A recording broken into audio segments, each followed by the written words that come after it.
नमस्कार मित्रों, आज की इस वीडियो में हम लोग जानने की कोशिश करेंगे कि 90s के समय में दूरदर्शन पर आने वाले 20 टीवी सीरियल्स के बारे में। 90 के दशक में सभी लोग इसके फ़ैन हुआ करते थे। तो चलिए इस वीडियो को शुरू करते हैं। हमारे चैनल पर नए हैं तो चैनल को सब्सक्राइब ज़रूर कर लीजिएगा दोस्तों। दूरदर्शन के टॉप 20 पुरानी टीवी धारावाहिक जो बचपन की याद दिलाती है। क्या आपको याद है आपने अपने बचपन में कौन कौन से टीवी सीरियल को दूरदर्शन पर देखा था? क्या आप उन दिनों को मिस करते हैं जब आप पूरे परिवार के साथ बैठकर दूरदर्शन पर टीवी सीरियल का लुत्फ़ उठाते थे? आप हो सकता है बाकी लोगों की तरह ये सोच रहे होंगे कि वो भी क्या दिन थे जब टेलीविज़न आज जितनी अच्छी तो नहीं थी, लेकिन जीवन में खुशी बहुत थी। मनोरंजन के साधन जैसे आज हैं वैसे उस समय नहीं थे, लेकिन फिर भी ज़िंदगी बहुत रंगीन थी। कहते हैं ना, बचपन एक बार बीत जाए तो लौट कर वापस नहीं आता। और हम सब अपने जीवन में स्वेच्छा या सबसे हसीन दिनों को अपने बचपन में ही जीते हैं। आज भारतीय टेलीविज़न ने बहुत तरक्की कर ली है। आज सबके पास टेलीविज़न है, फिल्में और टीवी देखने के लिए मोबाइल है और मनोरंजन के लिए अन्य प्रकार के साधन हैं। लेकिन फिर भी वो दूरदर्शन 90s की शो अब देखने को नहीं मिलते। दूरदर्शन पर आने वाले हर शो अपने आप में ही खास होता था, जहां पर हमें एक से बढ़कर एक दूरदर्शन टीवी शो देखने को मिलता था। जहां एक और अलिफ लैला, श्रीमान श्रीमती और मलगुडी डेस जैसे मनोरंजन से लेवरेज सीरियल आते थे, वही दूसरे और सुरभि भारत एक खोज, महाभारत जैसे जानकारी बढ़ाने वाले सीरियल आते थे जो हमारे ज्ञान को बढ़ाने का काम करते थे। इनके अलावा भी बहुत सारे ऐसे सीरियल आते थे जो मनोरंजन और जानकारी के लिए लिहाजे से बहुत बेहतरीन होते थे। जिस दौर में प्राइवेट टीवी चैनल नहीं होते थे और सीरियल देखने के लिए दूरदर्शन का ही सहारा होता था, उस दौर में दूरदर्शन ने एक से बढ़कर एक टीवी सीरियल से हमें रूबरू करवाया। आज के दौर के बच्चे शायद ही कभी समझ सकते हैं कि उस दौर में उन सीरियल को देखने में क्या मज़ा आता था। आज के इस वीडियो में हम आपको top 20 TV serial of Doordarshan के बारे में बताएंगे। इस वीडियो में हम उन 20 दूरदर्शन सीरियल को शामिल किया है जिसने हम सबके बचपन को बेहतरीन बनाया है। पहला नंबर, महाभारत 1989 से लेकर 1990। Star cast: Nitish Bharadwaj, Mukesh Khanna, Gajendra Chauhan, Praveen Kumar, Arjun Roopa, Ganguly, Puneet, Issar, Pankaj, Dheeraj, Gufi Paintal. Director by B.R. Chopra and Ravi Chopra. Mahabharat पौराणिक कथा पर आधारित टीवी सीरियल था जो उस जमाने में सबसे बड़ा हिट साबित हुआ था। महाभारत को देखने के लिए पूरे परिवार के लोग एक साथ बैठ जाते थे और पूरे आस्था भाव से इस सीरियल को देखा करते थे। इस सीरियल ने न केवल भारतीय जनमानस की सोच पर असर डाला, इसने टीवी इंडस्ट्री में भी रेवोल्यूशन लाने का काम किया। उस दौर में बहुत कम घरों में टीवी हुआ करता था, लेकिन इस सीरियल को देखने के लिए लोग दूसरे के घरों में भी जाने से नहीं हिचकिचाते थे।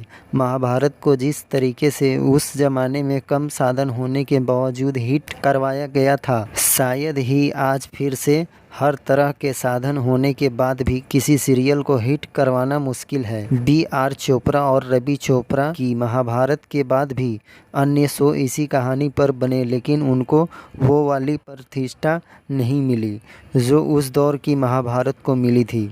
आज भी YouTube पर महाभारत सीरियल की क्लिप्स वायरल होते रहते हैं दोस्तों। Number 2, Malgudi days TV serial 1986।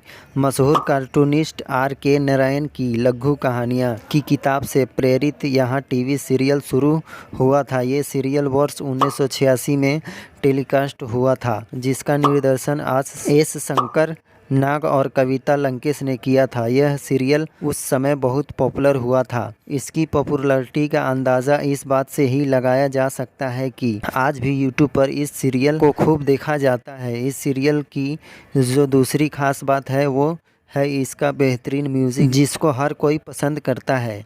आज भी बहुत सारे लोग इसके म्यूज़िक को सुनना पसंद करते हैं। इसका म्यूज़िक अभी भी बहुत ज़्यादा पॉपुलर है। दक्षिण भारत के रामनाथपुरम में मालगुडी नामक स्थान R.K. नारायण नोवेल्स, उपन्यासों और लघु कथाओं में स्थित एक काल्पनिक शहर है। इस सीरियल में बहुत सारी कहानियों को दिखाया गया है, जिसमें स्वामी एंड फ्रेंड्स, बहुत मशहूर कहानी है। नंबर 3, मुंगेरी लाल के हसीन सपने 1989-1990।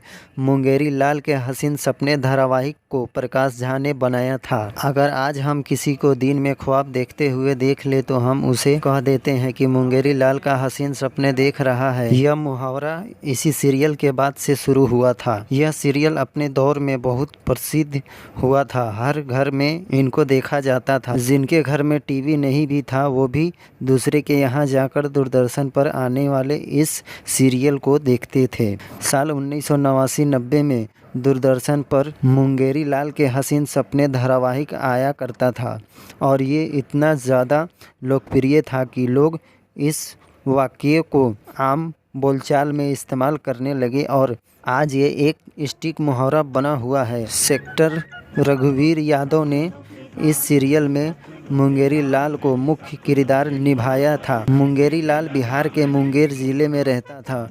मुंगेरी लाल अपने 7 भाई बहनों में सबसे बड़ा था। वह पढ़ाई में बहुत अच्छा था। उसने साहित्य, संस्कृत और दर्शन शास्त्र में ट्रिपल MA किया हुआ था। इस कहानी में दिखाया गया है कि इतना योग्य होने के बावजूद मुंगेरी लाल की कोई खास अहमियत नहीं थी। हर कोई उसको परेशान करता था और उस पर हुक्म चला दिया करता था। इस वजह से मुंगेरी लाल काफ़ी परेशान रहता था। साथ ही उसके ससुर से भी नहीं बनती थी। उसकी बीवी उससे हमेशा परेशान रहती थी और उसको सुनाती रहती थी। मुंगेरी लाल एक कंपनी में अकाउंटेंट की नौकरी करता था जहां पर उसका बॉस उसको हमेशा सुनाते रहता था। मुंगेरी लाल को देखकर उसके बॉस को उस पर गुस्सा आ जाता था। साथ ही कंपनी के अन्य लोग भी उसकी टांग खिंचाई करने से नहीं चूकते थे। मुंगेरी लाल भी बॉस की सिक्योरिटी पर फिदा था। मुंगेरी लाल सपनों की एक हसीन दुनिया की भी सैर करता है जहां पर वह देखता है कि हर कोई उससे अच्छा व्यवहार कर रहा है और उसके बॉस उससे बड़े ही आराम और प्यार से बात कर रहे हैं। उसकी बीवी उसको बहुत सम्मान दे रही है और उसके ससुर भी उससे अच्छे से बर्ताव कर रहे हैं। लेकिन ये सब कुछ महज एक सपना भर ही होता है। वास्तविकता कुछ और ही होती है। इसी कारण से इस सीरियल का नाम मुंगेरी लाल के हसीन सपने था। नंबर 4, श्रीमान श्रीमती 1994-1999। श्रीमान श्रीमती सीरियल भी एक दौर में बहुत हिट हुआ था और उसने दर्शकों का खूब मनोरंजन किया था। इस शो में राकेश बेदी, रीमा लागू, अर्चना पूरन सिंह और जतीन कनकिया जैसे बेहतरीन दिग्गज कलाकार थे। इसी शो से मिलता जुलता शो जो कि एड टीवी पर आया वो था भाभी जी घर पर हैं। इस शो ने भी खूब पॉपुलैरिटी कमाई। यह कहानी English TV serial love the neighbourhood से प्रेरित है। बात की जाए स्टोरी ऑफ श्रीमान श्रीमती कहानी की तो इसमें केशव कुलकर्णी, जतीन कनकिया, कोकिला कुलकर्णी, रीमा लागू पत्नी हैं और प्रेमा शालिनी अर्चना पूरन सिंह और उनके पति दिलरुबा जरनैल सिंह खुराना राकेश बेदी के पड़ोसी हैं। ये एक दूसरे की पत्नियां पर फिदा है और उनसे बातचीत करने का एक भी मौका नहीं छोड़ते हैं। इसमें पति अपनी पत्नियों से छुपकर दूसरे की पत्नी पर प्यार दर्शनों का हर एक बहाना ढूंढने का प्रयास करते हैं, लेकिन कई दफ़ा उनकी कोशिश नाकाम हो जाती है। Number 5, captain Vyom 1998। इस लिस्ट में अगला नाम कैप्टन बियोम का है। यह अपने तरह का पहले टीवी शो था जिसमें बताया गया था कि 2123 में जब मानव सौर मंडल पर विजय प्राप्त कर लेगा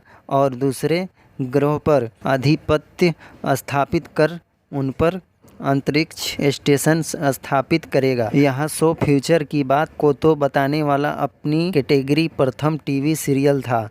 इस शो की कहानी कैप्टन बेओम का किरदार निभाने वाले मिलिंद सोमन के आसपास घूमती है जो कि एक सुपर सोल्जर होता है। इसका निर्देशन केतन मेहता द्वारा किया गया है। जिन लोगों को एक्शन में मज़ा आता था उनके लिए ये शो बहुत बेहतरीन था, जिसका इंतज़ार वो बड़ी ही बेसब्री से करते थे। नंबर 6, शक्तिमान 1997 से लेकर 2005 तक। शक्तिमान सीरियल अब तक के सबसे सफलतम सीरियल में से एक है। शो में दिखाए गए शक्तिमान एक्टर घर घर में मशहूर था।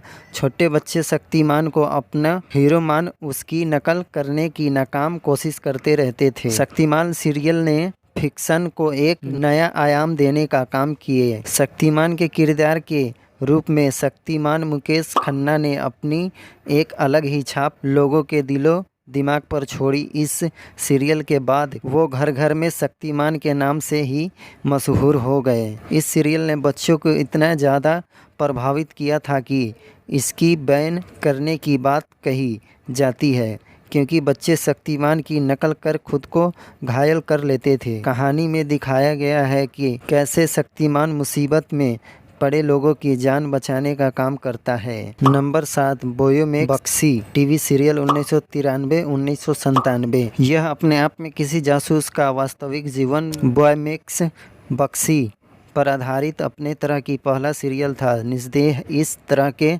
शो लोगों को उस ज़माने में खूब रिझाते थे।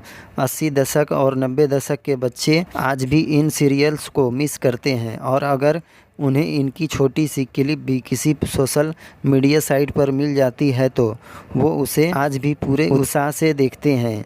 स्पेशल थ्रिलर को हमेशा के पसंद करने वाले लोग आज भी इसको नहीं भूल सकते हैं। Number 8, flop show 1989। एक भारतीय व्यक्ति अपने दैनिक जीवन में किस किस परेशानी से जूझता है, उसका बहुत ही बेहतरीन प्रस्तुत जसपाल भट्ट जी के द्वारा इस सीरियल में दी गई थी। उन्होंने इस सीरियल में स्टोरी और कॉमेडी के द्वारा बताया कि कैसे लोग सामाजिक सांस्कृतिक समस्याओं से जूझ रहे हैं। इस शो में लीड रोल में वो खुद थे और इसको लिखा भी उन्होंने ही था। ये शो 1989 में दूरदर्शन पर प्रसारित किया गया था, जो बहुत ही मशहूर हुआ था। इसके एपिसोड आज भी यूट्यूब पर है, जहां पर लोग इसको अभी भी देखना काफ़ी पसंद करते हैं। यह जसपाल भट्ट जी का सबसे ज़्यादा याद किया जाने वाला शो है। नंबर 9, फौजी टीवी सीरियल। यह शाहरुख खान का पहला शो था। इस शो के बाद से आज भी शाहरुख खान को अभिमन्यु राय के रोल में याद किया जाता है। आज शाहरुख खान भारत में सबसे ज़्यादा पेड किए जाने वाले एक्टर्स में से एक हैं। दूरदर्शन पर टेलीकास्ट होने वाले इस शो को आज भी शाहरुख खान की वजह से याद किया जाता है। लॉकडाउन के दौरान इसको पुनः प्रसारित किया गया था। नंबर 10, अलिफ लैला 1993-1997। दूरदर्शन पर प्रसारित होने वाले कुछ बेहतरीन सीरियल्स में से एक अलिफ लैला थी। यह एक फैंटास्टिक कहानी थी जो कि द सर्बिन नाइट्स पुस्तक पर आधारित थी।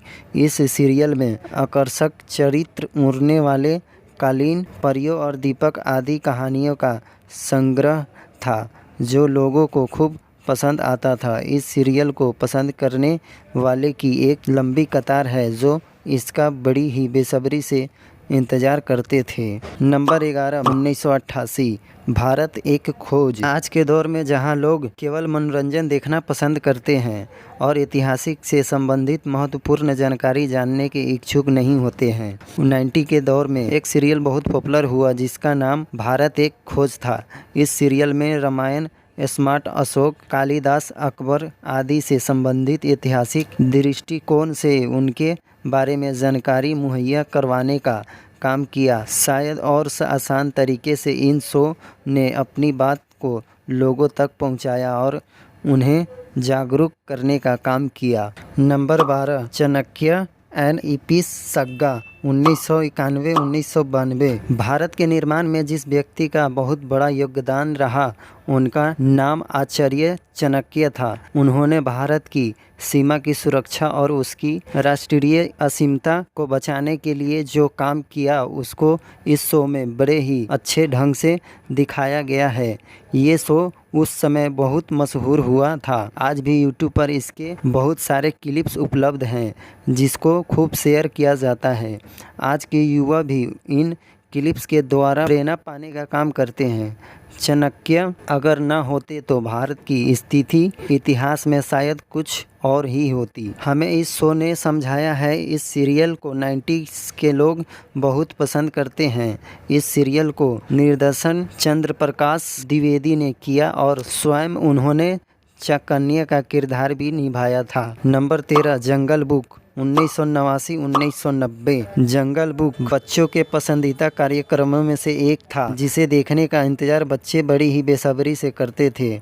इसका स्टिल एस्ट्रेक जंगल जंगल पता चला है, चड्डी पहन के फूल खिला है गीत बच्चों को बहुत पसंद आता था, जिसे वो अक्सर गुनगुनाया करते थे। इस गाने के लिरिक्स को गुलजार ने दिया था। इस शो को दुनिया के कई देशों में विभिन्न भाषाओं में रिलीज़ किया गया था।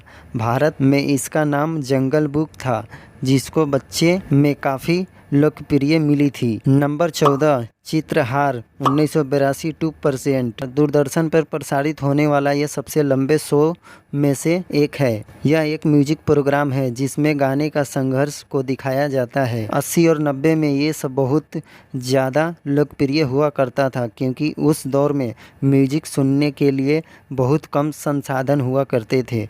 इस शो में गाँव को दिखाया जाता है, जिसको लोग बड़े ही उत्साह से सुनते हैं। नंबर 15 विक्रम और बेताल 1986। बेताल पचीसी किताब पर बनी यह सीरियल उस दौर में काफ़ी लोकप्रिय थी। इसमें अर्जुन गोयल राजा विक्रमादित्य के किरदार में नजर आए थे। लगभग 2500 वर्ष पूर्व की कहानी को इस सीरियल में दिखाया गया है। बेताल जो कि राजा विक्रम से सवाल करता है और सही जवाब देने पर वो उड़ जाता है। इस प्रकार का कुछ इस कहानी में विषय है, जिसको बड़े ही बेहतरीन तरीके से दिखाया गया है। इस सीरियल के सीन अभी भी यूट्यूब पर उपलब्ध है, जिसको आप देख सकते हैं। नंबर 16 पोटली बाबा की कहानी 1991। यह एक कठपुतली का शो हुआ करता था। इस शो में बच्चों को अच्छे अच्छे संदेश दिए जाते थे। परिकथाओं के माध्यम से बच्चों को संदेश देने वाले इस कार्यक्रम को बच्चे में खास क्रेज़ देखने को मिलता था। 90 के दशक के लोगों को याद ही होगा।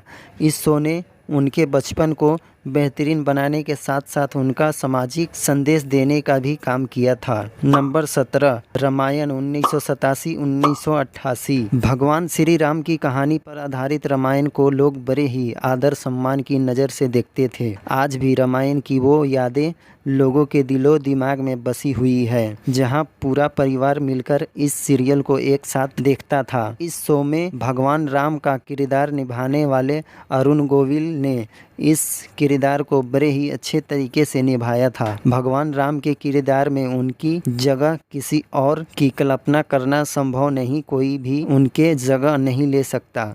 आज भी जब गांव में लोग टीवी पर उन्हें देखते हैं तो सम्मान में अपना माथा झुका लेते हैं। इस सीरियल का निर्देशन रामानंद सागर ने किया था।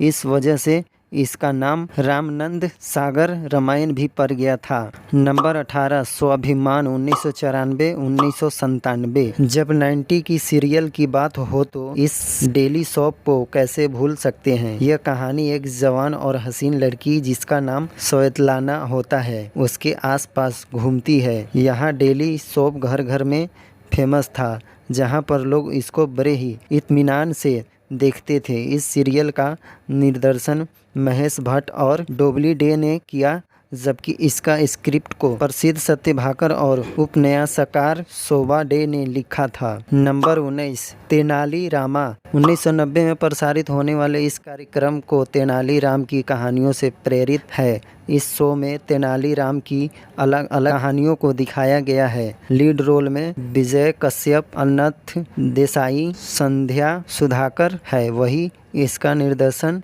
टी.एस. नागभराना ने किया है। नंबर 20 1997-1998 राजा और रेंचो एक डिटेक्टिव कहानी थी, जिसका निर्देशन मुरली नलप्पा राजन वाग्धेरने ने किया था। यह कहानी जासूस राजा और उसके असिस्टेंट जो कि बंदर होता है पर आधारित है। इसमें दोनों अपनी बुद्धि का इस्तेमाल करके नए नए केस को सॉल्व करते हुए नजर आते हैं। बाद में ये शो डीडी मेट्रो पर भी प्रसारित किया गया था। 90 दशक में अलग अलग थीम पर बने सीरियल्स ने लोगों को खूब मनोरंजन किया। साथ ही उन्हें अन्य पौराणिक कथा हो या थ्रिलर सीरियल, सबने अपनी भारतीय जनमानस पर एक अमिट छाप छोड़ने का काम किया। इन शो को आज भी याद किया जाता है। 80 और 90 के दशक के बच्चों के दिलों में ये केवल शो नहीं, उनका पूरा बचपन है जिसको उन्होंने जिया है। आज भी ऐसे किसी शो को हम यूट्यूब पर देख ले तो उसको पूरा देखे बिना छोड़ने का मन नहीं करता है। आपने इनमें से कोई सीरियल नहीं देखा है तो एक बार यूट्यूब पर जाकर ज़रूर देखें, आप भी इनके फ़ैन हो जाएंगे।